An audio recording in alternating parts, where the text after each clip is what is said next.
Bismillahirrahmanirrahim. Assalamualaikum warahmatullahi wabarakatuh dan salam sejahtera. Yang berhormat Datuk Amar Jaul Samiun, Setiausaha Kerajaan Negeri Sarawak.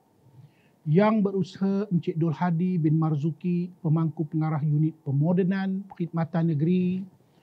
Yang berusaha rakan saya Puan Hajar Nur Hafizah Muhammad Arub, Pengarah MPC Wilayah Sarawak. Yang berusaha Encik Muhaimin bin Zakaria, Pegawai Undang-Undang Jabatan Hutan Sarawak. Tuan Syed Munawar, Syed Mustar, Moderator Forum, Ketua-Ketua Jabatan, Wakil-Wakil Media, Tuan-Tuan dan Puan-Puan yang saya hormati sekalian. Setinggi-tinggi penghargaan saya ucapkan kepada Tuan-Tuan dan Puan-Puan yang telah sama-sama menjayakan dan menyokong Forum GRP Negeri Sarawak 2021 yang berlangsung secara maya.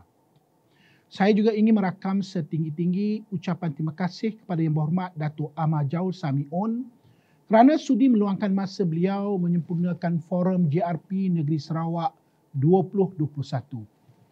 Forum ini bertujuan untuk memperluaskan maklumat dan informasi, meningkatkan jalinan kerjasama serta menggalakkan pelibatan aktif kementerian, agensi serta pihak berkuasa tempatan terhadap amalan baik peraturan ataupun GRP.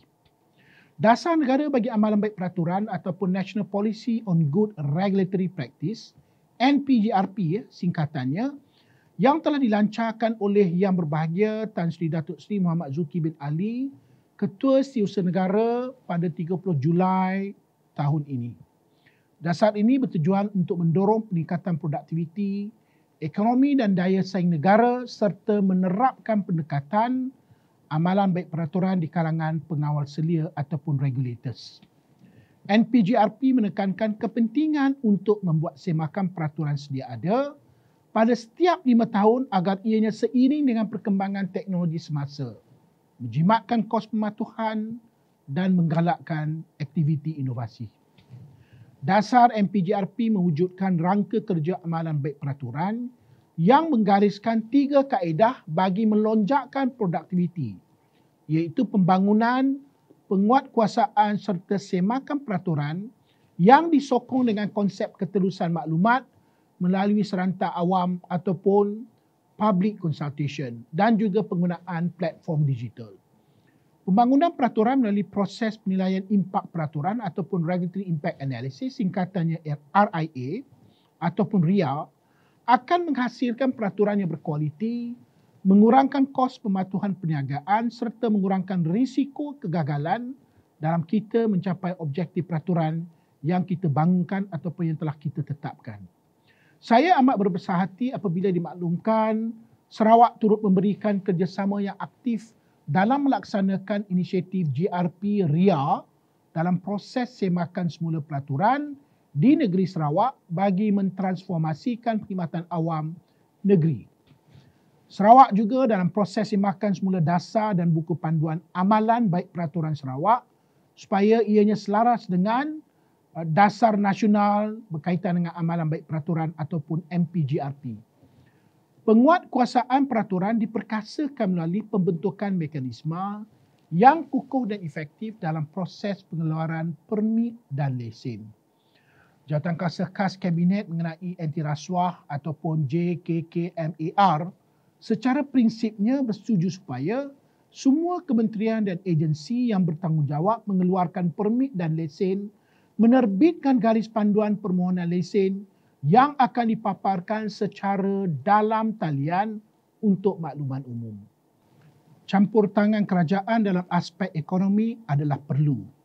Namun begitu, ia hendaklah dilaksanakan secara bijak agar tidak memberi kesan buruk kepada ekonomi yang dinamik.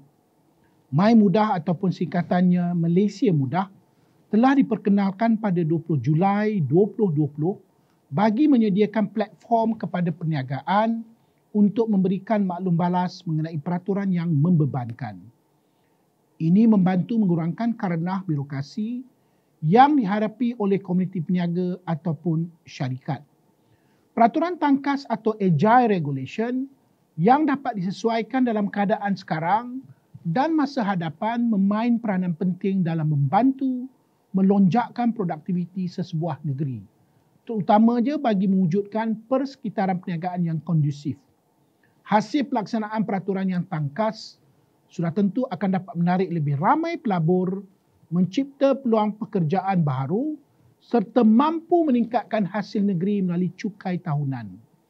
Di dalam rancangan Malaysia ke-12, menyatakan penerapan behavioral insights dalam pengubalan dan pelaksanaan dasar akan meningkatkan keberkesanan dasar dan sumber peruntukan dapat dioptimumkan apabila rakyat didorong ke arah hasil yang lebih baik.